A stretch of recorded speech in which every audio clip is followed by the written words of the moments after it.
The NFL is just over a week away from returning, so let's talk some touchdowns, shall we? Only one player has minus odds in the opening game between the Ravens and the Chiefs, and that's RB1 Isaiah Pacheco. Derrick Henry follows suit at plus 110 in his first ever game as a Raven.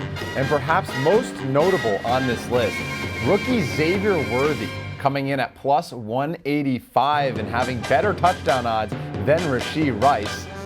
Rice had 7 touchdowns in his rookie season and really cemented himself as one of Mahomes' most reliable options as we welcome in Jill Gallant to the show. Jill, keeping in mind, we're gonna do this bet or pass and talk about the odds right now, because obviously we talked about early on how some of the odds are a little too short because DraftKings might be just wanting you to bet the touchdowns there. They're the only ones right now that currently offer touchdown betting odds. But we're going to look through this. We're going to comb through it, that top 10, look through our best bets, give out one bet we like in these games, this one and the Friday game between the Eagles and the Packers, and then maybe a pass based on the market at hand. I'll kick it to you first, though, in this Chiefs-Ravens game. Your bet. Yeah, I mean, first off, what a change, right? Like how the tables have turned where now you're hosting me talking touchdowns. This is awesome. Yeah, I think we got to start right on the Chiefs side, Charlie. We're going to go with Old Faithful. I think we have to take Travis Kelce for an anytime touchdown. It's around plus 115, plus 120. Now, again, kind of matchup proof. He completely torched the AFC title game. I love that picture. It's Taylor's boyfriend right there. Again, the Ravens ranked top 5 in defensive DVOA last year versus the tight ends, and it didn't matter because Kelce is matchup proof. He had 11 catches, had a highlight touchdown catch on all-pro safety Kyle Hamilton. And when you look at the history of the way that the Chiefs start seasons, he's just been a stud in week 1 until last year when he had to miss the first game due to a knee injury. He had scored a touchdown in week 1 in 4 straight seasons. And then again, seeing the odds around plus 120, plus 115, really anything that's plus odds is kind of where I'm looking at, because last year when I tracked the anytime touchdown odds for Travis Kelce, his touchdown odds were all minus odds in all 15 games he played. So anytime you're looking at Travis Kelce, especially at the start of the year where he's a little bit older, I imagine he won't be as dinged up as much as the season goes. Anytime you can get a healthy Travis Kelce to start the year, it doesn't really matter who the defense is at plus money. I'm going to take it. So Travis Kelce anytime touchdown is who I would bet for the opening game of the 2024 season. Yeah, I totally echo this one.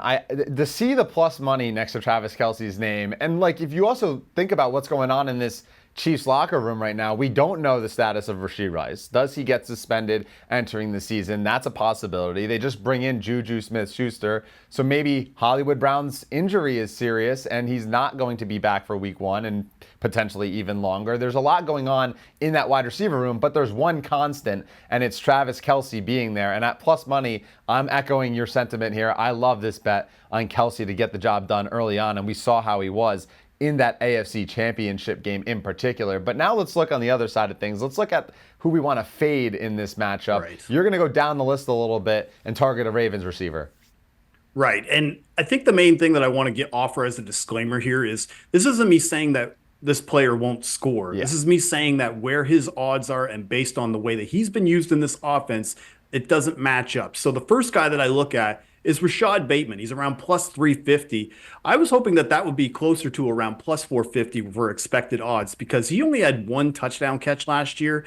And even though he was a first-round pick, he's just not really impacting the offense. He played less snaps per game last year than Nelson Aguilar and Zay Flowers. His yards per route run, for example, actually drops versus man coverage, and the Chiefs played man coverage at a top 5 rate last year, and he mostly lines up outside, could be matched up with Trent McDuffie on occasion. And when you look at this Ravens offense, they have so many weapons to choose from both running and throwing the ball, that when you actually break it down, Bateman looks to be probably 6th in the pecking order to score. So again, I have expected odds for Rashad Bateman over plus 450. I also believe, based on that AFC title game, the Ravens are not going to get caught with their pants down again. They're going to run that ball as much as possible. They only ran it 18 times in the AFC title game, where they averaged 31 carries per game last year, which was first in the NFL.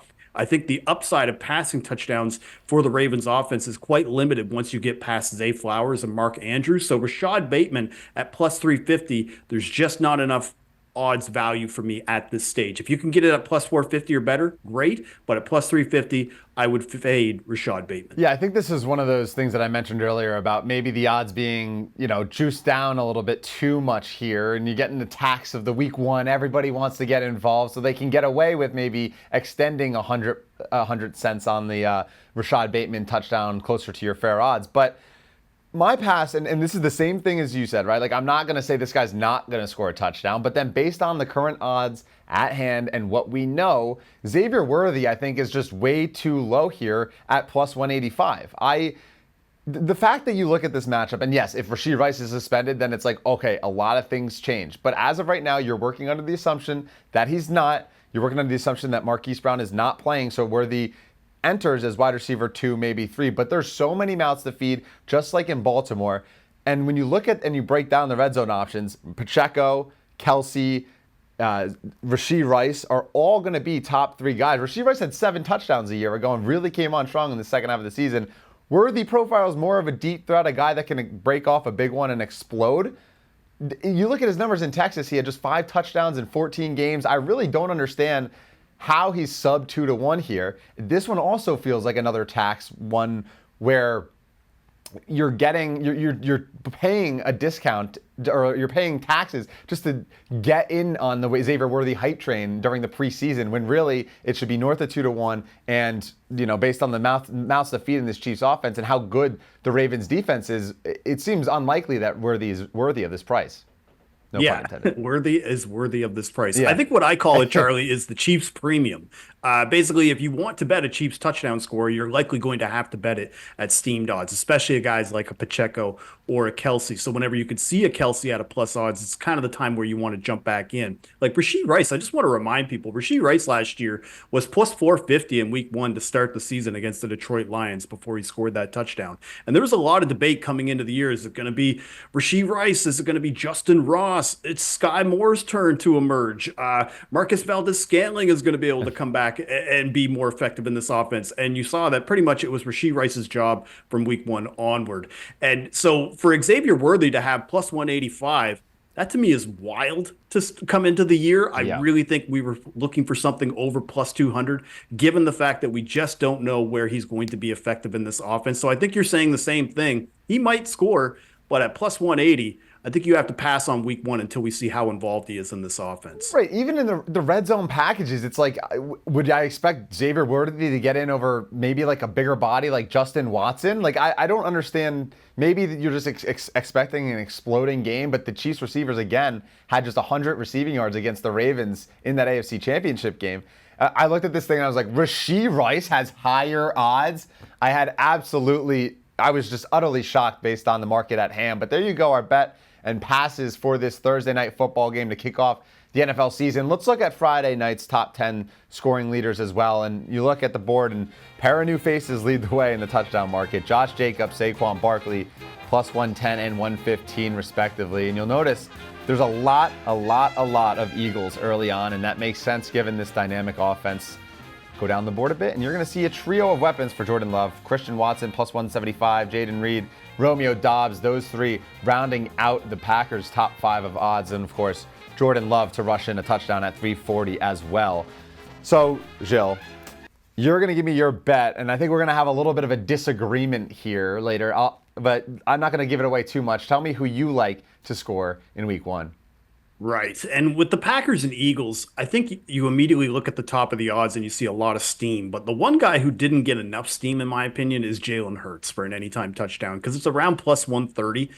Now, Hurts, it's pretty chalky, but he's been one of the most consistent touchdown scorers in each of the last 2 years. He ranks in the top 5 in red zone carries inside the 5-yard line in each of the last 3 seasons. Last year, he scored 15 touchdowns, 10 in 17 games. In 2022, he scored 9 of 15 games.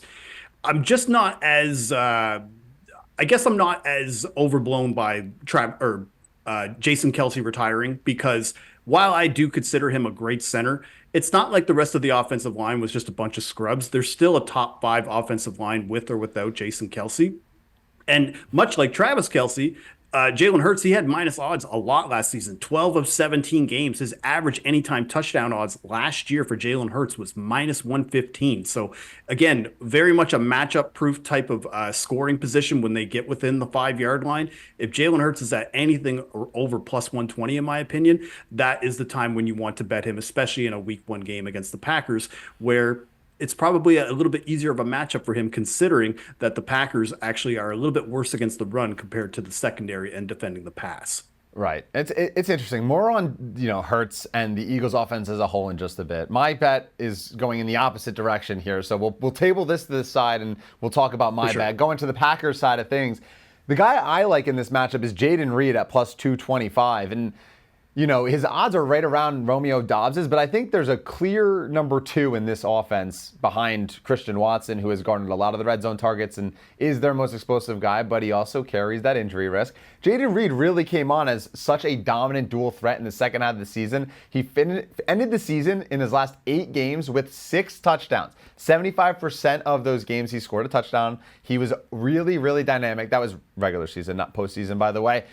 Can run the football extremely well. Is such a threat in the slot and in the short game.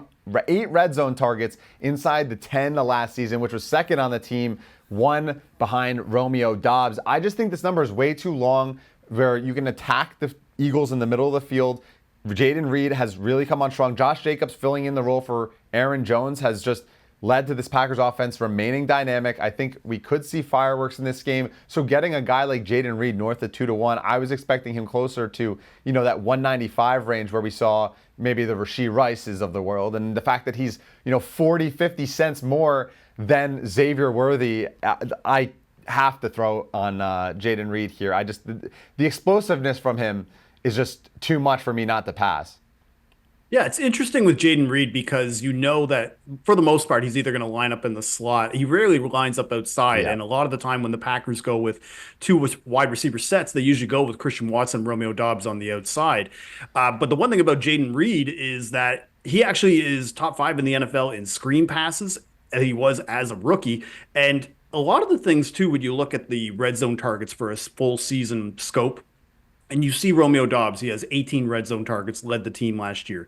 But if you actually look at a game by game breakdown, 8 of those 18 red zone targets were just in the first 3 games, and those were games that Christian Watson did not play. So I'm not as in love with Romeo Dobbs and how effective he's going to be in this offense, especially if Christian Watson is healthy and back playing, which is why I think Jaden Reed is more of that specialty type of weapon. The fact that we're getting it over plus 200, I think, is pretty good value for Jaden Reed. So I just wanted to point that out, that Romeo Dobbs, even though he did lead the team in red zone targets, most of that damage was done earlier in the season before Jaden Reed fully took off. Yeah, and while Christian Watson was hurt, of course, we know Christian Watson is returning. The Packers are going to be a fun offense to keep an eye on, but we're going to table the Green Bay talk aside. We're going to go sell. And with buying Jalen Hurts, Jill, you're fading a Philly wide receiver. Yeah, and I'm really trying not to come off as a hater here because I love this wide receiver, and I am a Cowboys fan. I would only have him right below CeeDee Lamb, but right now, A.J. Brown for an anytime touchdown at plus 115, I would pass on that. I think it's a bit overvalued for what we've actually seen on the field with him as an Eagle because, yes, he has 31 red zone targets over the last 2 years, but when you look at the scope of who he's compared against, it's actually outside the top 10 over the last 2 seasons, but he's still being priced like the wide receivers of like Tyreek Hill or CeeDee Lamb or Travis Kelce when he's not really being used the same way. Another reason why I don't really love Brown in this matchup is the Packers defense. Green Bay, much weaker last year defending the run, but their secondary is nearly back to full health. They signed Xavier McKinney at safety from the Giants. They were bottom 5 in rushing yards allowed.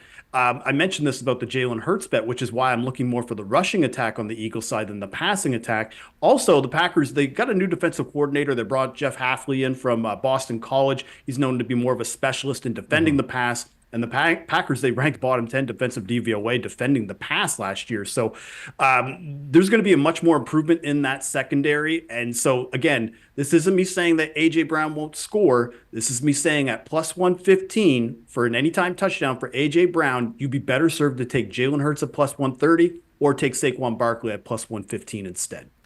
Yeah, and so speaking of, passing on A.J. Brown and, Jalen Hurts you were buying, I'm going to pass on the entire Eagles here. You look at the odds. Listen, I understand it's like, all right, they're going to score. You're like, no duh, they're going to score, and they're probably going to score 2 to 3 touchdowns. But my problem is at the current price of which we see, A.J. Brown, Devontae Smith, Jalen Hurts, Saquon Barkley, all 150 or lower, I have a hard time buying any of these guys at a price unless you want to do a same game parlay. And then by all means, go crazy because the Eagles are going to score. It's just such little odds for me to get behind any of this. Because you mentioned, right? It's like, okay, they replaced DeAndre Swift. Now comes in Saquon Barkley. Is he going to get the touches inside the 5 now that they have a thoroughbred running back in that's stronger and more physical? Or are they still going to tush push with Jalen Hurts? Well, Jason Kelce. He's gone. Is he the reason why the tush push was so successful? Or is it just that it's an overpowering thing and somehow the Eagles' entire offensive line or Sirianni figured it out? Jalen Hurts is a big guy in the backfield. Maybe that's the reason why. But I have so many questions that I want to watch the game and see how everything unfolds before I end up putting money down on guys that I think are a little overpriced. And we talk about it, right? Like DraftKings is the only sports book right now with odds available. If, say in, 2 weeks or in a week when we start seeing the odds trickle out from other sports books, I see like Devontae Smith get up to like 180, 190. I'm going to jump all over that. But at the current prices right now, I can't get behind the fact that Devontae Smith's around that 140, 150 mark, that A.J. Brown is closer to 110 than he is 130, et cetera, et cetera. I'm pretty shocked. I guess my follow-up question to you, just based off me passing this, is so I understand you touched on it a little bit with Jason Kelce and you not being as worried about it, but you're not worried about, Saquon coming in and Jason Kelce leaving, whether that's hurting Jalen Hurts at all, and you don't want to wait and just see. Well, I definitely think you're on the right track. And I think that's why with week 1, that's usually when I talk about advice on how to approach touchdown scores, especially in week 1 and week 2, is you kind of want to reduce the amount of bets that you're doing going into those weeks because a lot of it is just information based on data that we had last year. And we all know that data doesn't always carry over and that there are going to be some changes. And Jason Kelce is a pretty big change in an offense that relied on him pretty heavily. But again, when you look at that full offensive line as a whole, I still think that if we get to 3rd down, it's inside the 5-yard line, they spread everybody out. Jalen Hurts is a pretty good bet to try to at least go for it a couple of times. And at plus 130, I still think that's the rate that you want to go. I just think the passing game right now, especially because they're going to be going to play in Brazil for this game, I just am dubious that they're going to be able to just throw all over the Packers, especially because the Packers were one of the top 5 teams in blitz rate last year, and Jalen Hurts' metrics just dropped off a cliff when facing the blitz. Now, again, new defensive coordinator, maybe they change it up a little bit, but again, they know the tape. They know what they saw last year and that Jalen struggled against the blitz. I imagine they're going to try to get after him. And if that's the case, then he's probably going to have to tuck and run a few more times as a result. Yeah. I mean, I agree with you that I do think that, like, if I'm going to concoct a same game parlay, which I'm probably going to do for this game because it's a standalone, I'm going to take most likely Hurts or Saquon Barkley on the Eagles side of things. I think that just based on the numbers, that's the way to go. But in general, if I'm just betting a straight bet here, the only guy I'm looking for is Jaden Reed at north of 2 to 1 in this one. But Joe Gallant, all is right in the world, my man. We're talking touchdowns. Football's back. It's just a little weird being in the host seat next to you as my analyst. Oh, it's a circle of life, man. And I'm happy to be back on the show with you. And I know that we're going to have a great year betting touchdowns all season long. Let's get it.